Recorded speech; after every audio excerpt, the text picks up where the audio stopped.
And now Israel has carried out an overnight attack on the besieged Gaza Strip. Israeli aircraft have fired rockets at a position of the Palestinian resistance movement Hamas. Crossing over to Gaza, we're now joined by our correspondent there, Ashraf Shannon, for an update. Hello, Ashraf. What can you tell us there?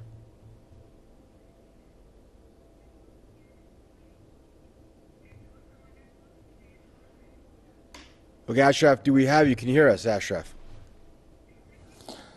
Yes, Danny, I can hear you. As I said, after midnight, an Israeli Apache helicopter fired at least one rocket towards an area in the east of the central Gaza Strip town of Deir al-Balah, that area where the security installation that belongs to the Palestinian resistance movement Hamas is located. So far, there were no reports of injury as a result of that airstrike. But the Israeli military has claimed earlier, before the airstrike, that a rocket was fired from Gaza. This comes at a time that Palestinian resistance groups have warned last week that they will retaliate in case Israeli forces kill peaceful protesters. And this has happened today, or actually on Friday afternoon, when Israeli forces killed a mentally challenged man in the east of the southern Gaza Strip town of Khan Yunis, as thousands of peaceful protesters were taking part in the Great March of Return rally, the 40th Friday of these rallies.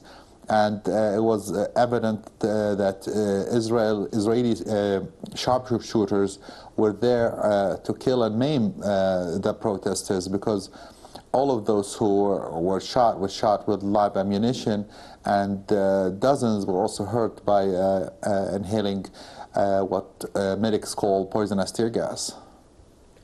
And, with all the, the condemnation and the outcry from the UN, from European countries, from all rights groups, it seems like Israeli forces are still using live fire against peaceful protesters when they could use any kind of other form of, preventative measures.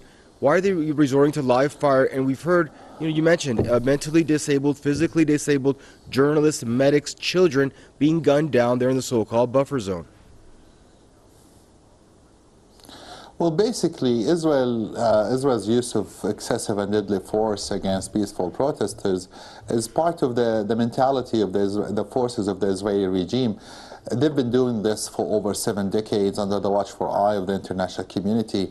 And Israel received a green light from the administration of U.S. President Donald Trump, as well as the normalization of ties, the warming up of relations between Israel and some Arab countries in the Persian Gulf region. And many here believe that this has given Israel the green light to further violate the rights of the Palestinians.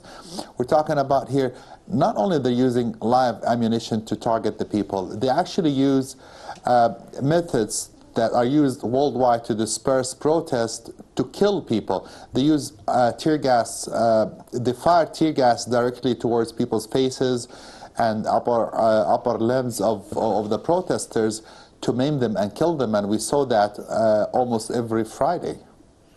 Okay, well, hopefully check back with you later so you could update us on what's going on there with respect to Israeli airstrikes on the Gaza Strip. Thank you. Out of Gaza City, our own Press TV's Ashraf Shannon. Thank you, Ashraf.